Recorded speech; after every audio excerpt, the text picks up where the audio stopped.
What's your assessment of the situation? You know, when you were in Cabinet, you were International Development Secretary, you've seen many of these types of crises, but perhaps not one as dangerous as this?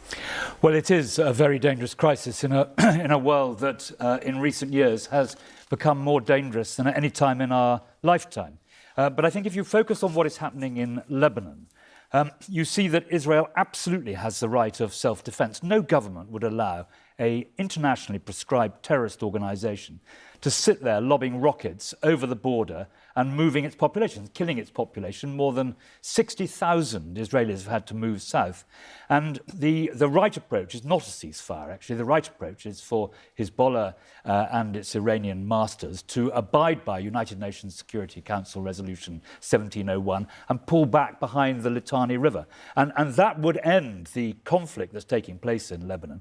But as I say, the British government, imagine if the British government were in the position of the Israeli government. We would not stand for that. And Israel has the right of self-defense and is exercising that. There is a sense at the moment that many people are holding their breath and wondering how Israel will retaliate against Iran, which we expect possibly in the next couple of days.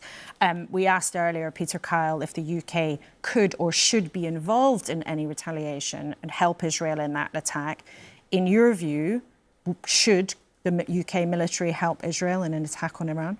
Well, the UK military personnel and weapons have been helping Israel stop the incoming rockets on 2 occasions now. But this is a different question. That Iran has fired. I'm not going to second guess what the Prime Minister and the government will be doing and saying to Israel at the moment. But I would have thought that in view of what is happening in Lebanon, in view of what is happening in Gaza, it's right for a very strong position to be taken over defence of Israel. But I think we've got to move to what Sir Malcolm Rifkin described so well as the opportunity for people to lift their eyes towards peace. And I would just make this point that it was following the Intifada that we got to the Oslo Accords. Intifada, the darkest of days, we got to the Oslo Accords, which very nearly worked. And when the guns are silenced and finally this awful slaughter that we've seen over the last 12 months comes to an end, building on the Abraham Accords, there is a real opportunity now for the region to engage in a serious political dialogue which leads to a 2-state solution and to draw the poison that has caused such trouble both in the region and internationally.